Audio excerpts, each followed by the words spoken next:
হলো না, একটুও না। আমি জানি না এত কাউকে ভালোবাসা সম্ভব কিনা। আমি আমার ছিলাম না, আমি ওর ছিলাম। আর আমি সবসময় আল্লাহর কাছে দোয়া করতাম, আল্লাহ তুমি আমার সবকিছু নিয়ে যাও, শুধু আমার রুবেল যেন আমার সাথে থাকে, আমার পাশে থাকে, আর কখনো কিছু চাওয়ার নেই।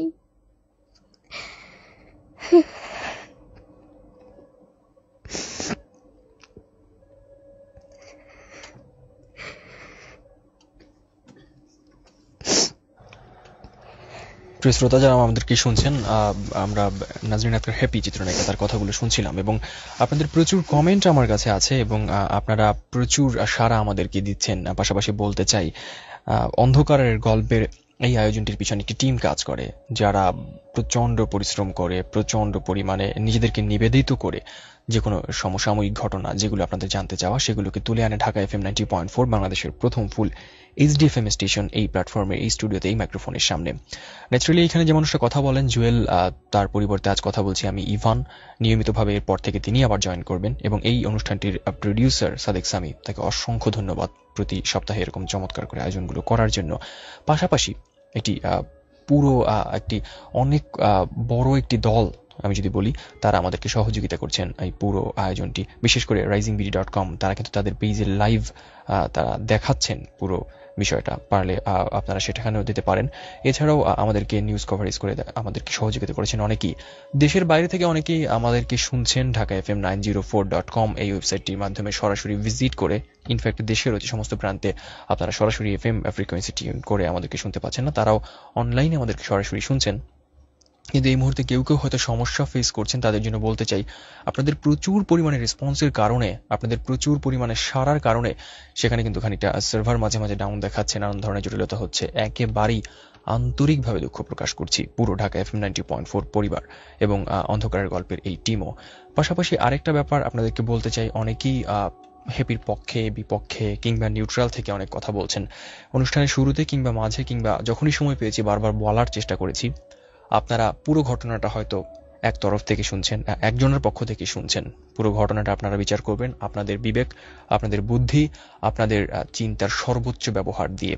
এবং এই যে বিষয়টি সম্পূর্ণরূপে আদালতে বিচারাধীন রয়েছে। আমি আবারও বলছি, বিষয়টি আদালতে বিচারাধীন রয়েছে এবং আদালতের উপর পূর্ণ আস্থা রয়েছে আমাদের। সত্য মিথ্যা যাচাই করবে বিজ্ঞ আদালত। আমরা শুধুমাত্র আপনাদের সামনে নিয়ে এসেছি এই ঘটনাটাকে। এবং আজ নাজরিন আক্তার হ্যাপি তিনি কথা বলছেন। আমরা চাইবো শুধু যেন এক পক্ষ না থাকে, অবশ্যই জাতীয় দলের পেস বোলার, যাকে ঘিরে এই আয়োজন, যাকে নিয়ে এত কিছু, সেই অন্য মানুষটা তিনিও মাইক্রোফোনের সামনে আসবেন, তিনিও ঢাকা FM এর স্টুডিওতে এসে কথা বলবেন। সেটাও আমাদের চাওয়া থাকবে, যেটা আপনাদের চাওয়া। আসলে আমরা সেই চেষ্টাটাও করব, কথা দিচ্ছি আপনাদের। এবং কথাগুলো শুনছি হ্যাপি তিনি স্মৃতিচারণই বলবো আমি এখন, কারণ ঠিক জানি না এটা কোথায় যাচ্ছে। তবে আমরা সবকিছুর ভালো চাই, যে কথাটা বারবার বলছিলাম। এমন দুজন মানুষ যারা আমাদের অনেকেরই ভীষণ ভীষণ প্রিয়, এবং সেই দুজন মানুষ হতে পারতেন আমাদের আদর্শ।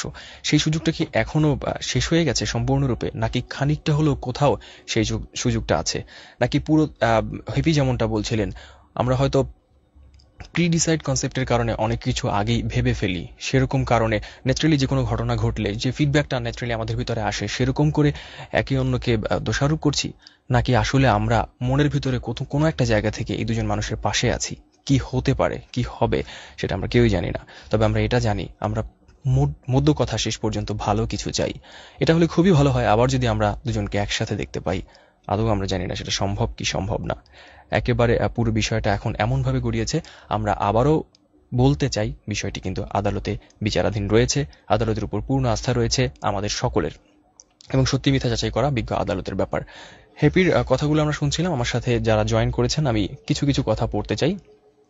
মোটামুটি অনেকের কথা কিন্তু একই, এবং যে পরিমাণ রেসপন্স আমার কাছে আছে, এই SMS কিংবা কমেন্টগুলো সব পড়তে গেলে কয়েকটা সপ্তাহ পার হয়ে যাবে আমার কাছে মনে হচ্ছে হয়তো পড়তে। পাশাপাশি কিছু নাম অ্যাটলিস্ট পড়ে দিতে চাই।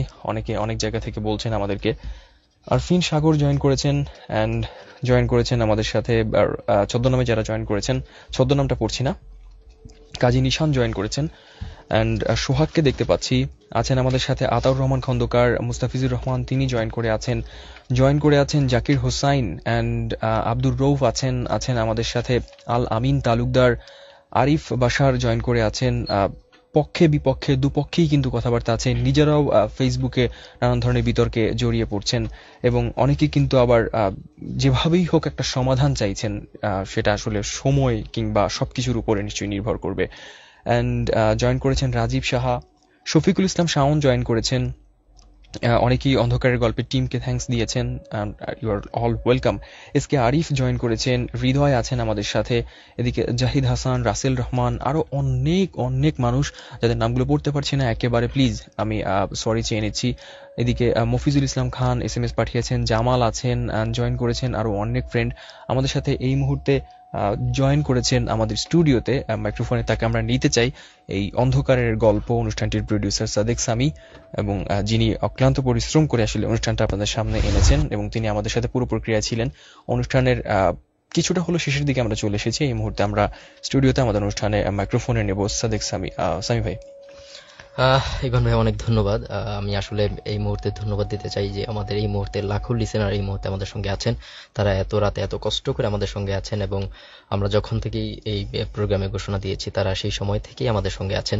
বিশেষ করে আমি ধন্যবাদ আরো দুজন মানুষকে দিতে চাই যে যাদের জন্য আসলে আজকে এই প্রোগ্রামটা আমরা আসলে সাকসেসফুল করতে পারতাম না, কতটা সাকসেসফুল করেছে হয়তো প্রোগ্রাম শেষেই আমরা সেটা বলবো।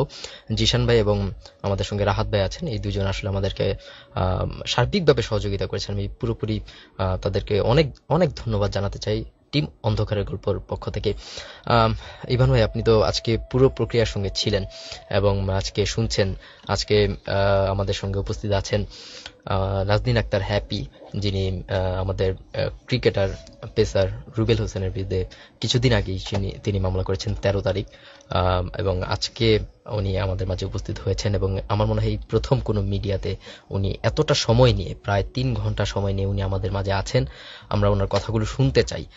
আমরা অনেক অনেক ঝামেলার পর অনেক কিছুর পর আসলে এই প্রোগ্রামটি সাকসেসফুল করতে পেরেছি এবং আজকে ওনাকে স্টুডিওতে আমরা আনতে পেরেছি। এর জন্য আসলে এর পেছনে আসলে অনেক শ্রম রয়েছে, সেটি হয়তো বা লিসেনাররা এই মুহূর্তে বুঝতে তাদের কষ্ট হচ্ছে না যে কিসের পরে আসলে আমরা সেটি এনেছি। আমি খুব বেশি কথা বাড়াবো না, আমি এই মুহূর্তে আমি একটু হ্যাপি আপনার কাছে একটু যেতে চাই যে আপনার কথাগুলো আমরা শুনছিলাম যে আপনি বারবারই একটি বিষয় আপনি বলছিলেন যে রুবেলের ড্রিঙ্কস অ্যালকোহলের বিষয়টি আপনি বলছিলেন।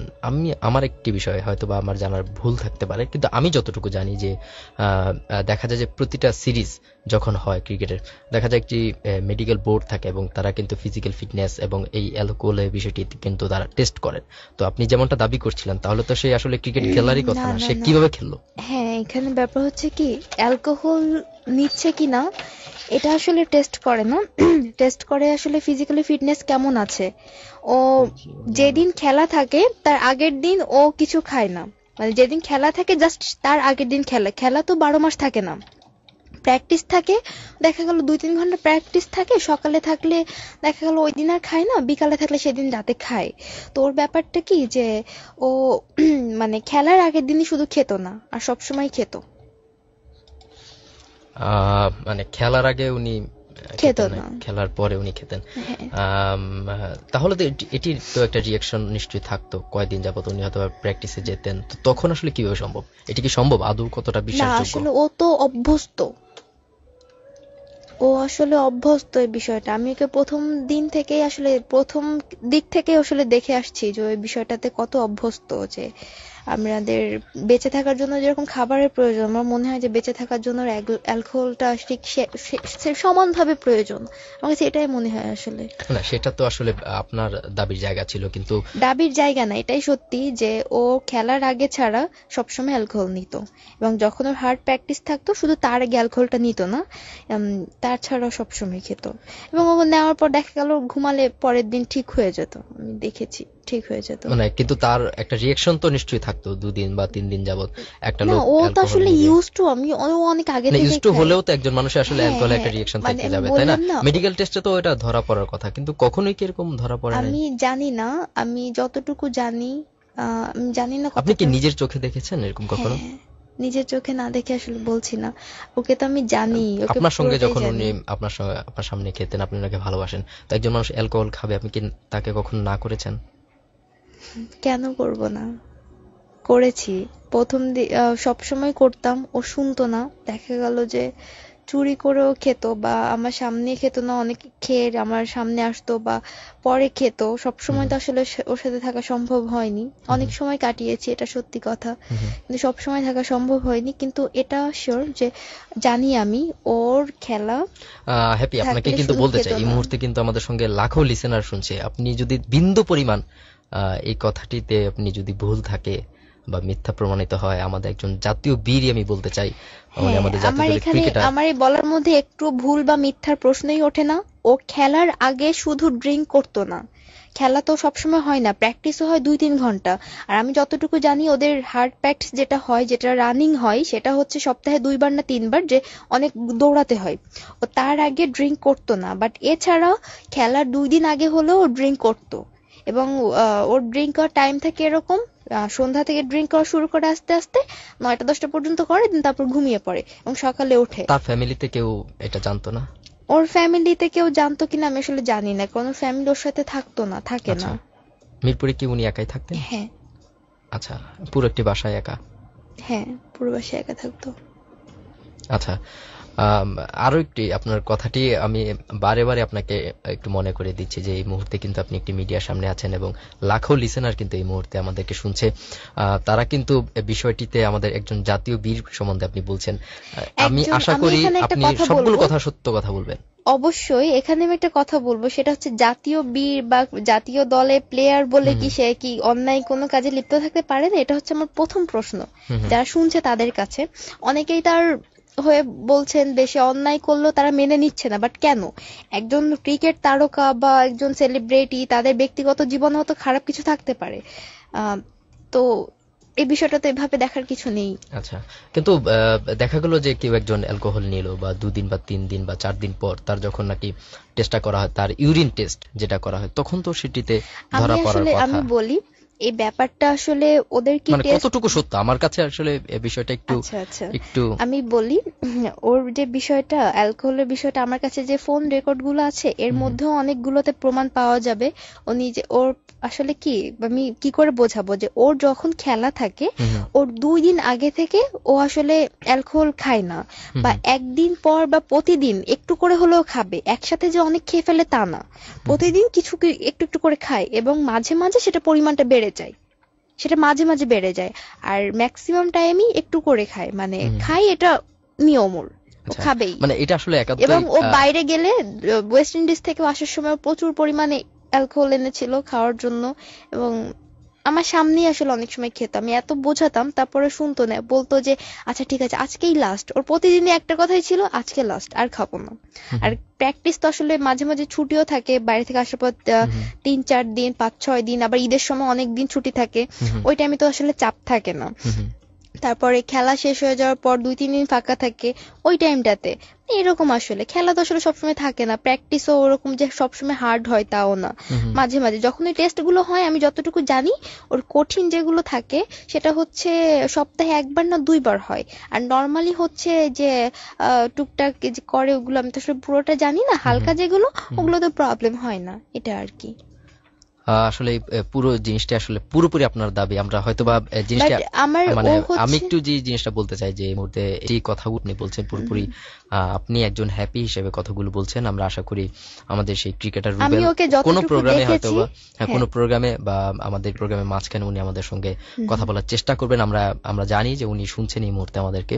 তো আমরা আশা করব উনি প্রোগ্রামের যে কোনো মুহূর্তে আমাদের সঙ্গে যোগাযোগ করবেন। আমাদের খুব বেশি সময় হাতে নেই যে উনি যে কোনো ওয়েতে আমাদের ঢাকা এফএম এর ফোন নাম্বারে উনি একটু ফোন করে আমাদের সঙ্গে যোগাযোগের চেষ্টা করবেন, অথবা উনি যে কোনো একটি প্রোগ্রামে এসে এই প্রশ্নগুলোর উত্তর আসলে শুনলে অবশ্যই আমাদের যে আজকে যারা লাখো লিসেনার আপনি যে প্রশ্নগুলো ছুড়ে দিয়েছেন, আমরা সেই উত্তরগুলো হয়তোবা পাবো এবং তার কাছ থেকে আমরা প্রচন্ড পরিমাণ আশা করি যে আপনার কথাগুলো আমরা যেমন শুনেছি আমরা শুনতে চাই রুবেলের কথা, এবং তারপরে বলতে চাই বিষয়টি পুরোপুরি বিচারাধীন এবং বিজ্ঞ আদালতের প্রতি আমাদের পূর্ণ আস্থা রয়েছে যে নিশ্চয়ই আদালত এটি সত্য মিথ্যা যাচাই করবেন এবং নিশ্চয়ই এটির কোনো একটি রায় দিবেন। কিন্তু আমরা আসলে আজকে আপনার কথাগুলি আসলে একজন সাধারণ মানুষ হিসেবে আমরা আসলে আপনার কথাগুলো শুনতে চাই, এবং সেই জন্যই কিন্তু আজকে প্ল্যাটফর্মে আপনাকে আনা। আরেকটা বিষয় আপনার কাছে একটু জানতে চাই যে আপনি তো এই যে মামলা করলেন, যে বিষয়টা, এই মামলাটা আসলে নারী নির্যাতন আইনে, কিন্তু কোন ধারায়, বা এইটা কি একটু স্পষ্ট করা যাবে আমাদেরকে যে মামলাটা আসলে কি, যে কোন ধারায় কি মামলাটা করলেন? আসলে আমি এখানে মামলা, যেহেতু এটা বিচারাধীনে আছে, মামলা বিষয়ে এই সংক্রান্ত আমি কোনো কথা বলতে চাচ্ছি না। আচ্ছা আমি আচ্ছা, মানে দুঃখিত। ধারাটাও বলতে। আমি মামলা বিষয়ে আসলে ওকে খুবই দুঃখিত, কিছুই বলতে চাচ্ছি না। ওকে ওকে আসলে যদিও মামলাটি একদম বিচারাধীন, এখন যেহেতু হ্যাঁ আদালতে আমরা আসলে চলে গেছে ব্যাপারটা, মানে এটি আসলে একদম সাধারণ জায়গা থেকে আসলে আমার প্রশ্নটি হ্যাঁ করা। হ্যাঁ আমরা আমি দেখেছি অনেক নিউজ করেছি। এতটুকু এটা বলতে পারি, এটা হচ্ছে নারী শিশু নির্যাতনের অধীনে আছেন, আচ্ছা আর আচ্ছা বাকিটা আদালতে আচ্ছা, হবে। আমরা আরো কিছু নিউজ দেখেছি যেখানে আপনি আরো একটি মামলা করার হয়তো বা কথা আপনি বলেছেন কিনা আমি জানি না, কিন্তু আমরা নিউজটি পড়েছি। এটি কি আসলে কতটুকু সত্য?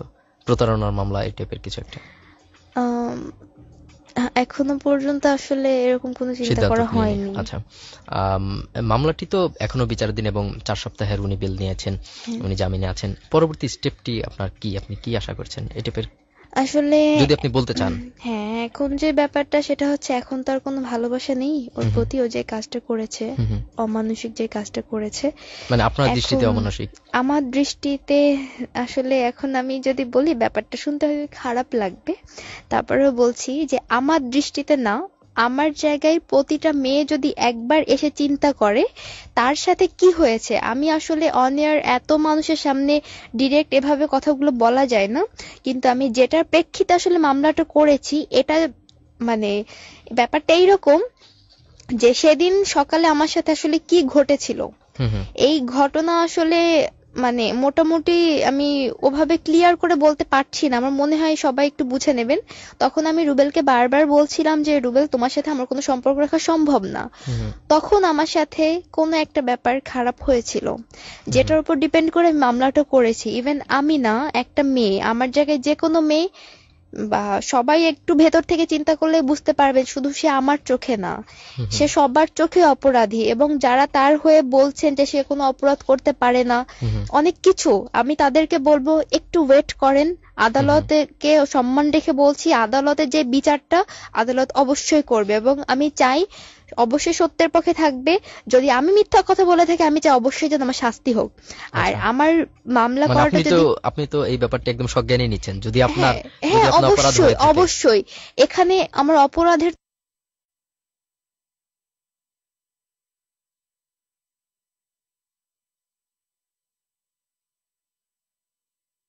মামলা করেছি আমার বিচার পাওয়ার জন্য। আমার হুম সাথে যে কাজটা হয়েছে হুম হুম সেটা যেন সঠিক একটা বিচার হয়, এই কারণে মামলা করেছি। হুম হুম আর এর সত্যতা অবশ্যই আমার কাছে আছে, এবং আদালত সেটা অবশ্যই সত্যর পক্ষে থাকবে। জাস্ট এটাই, সত্য মিথ্যা এটা আদালত অবশ্যই দেখবে, কিন্তু আমি জানি আদালত অবশ্যই সত্যের পক্ষে থাকবে, ন্যায় বিচারই পাবো, এটা আমার বিশ্বাস। আচ্ছা, আপনার বিশ্বাসের জায়গাটা আমরা হয়তোবা আমরা চেষ্টা করব, আপনি যেমন ভাবে দাবি করেছেন, হয়তোবা আমরা কিছুদিনের মধ্যেই সেটি পাবো। কালকে হয়তোবা ফরেনসিক রিপোর্টটা আমি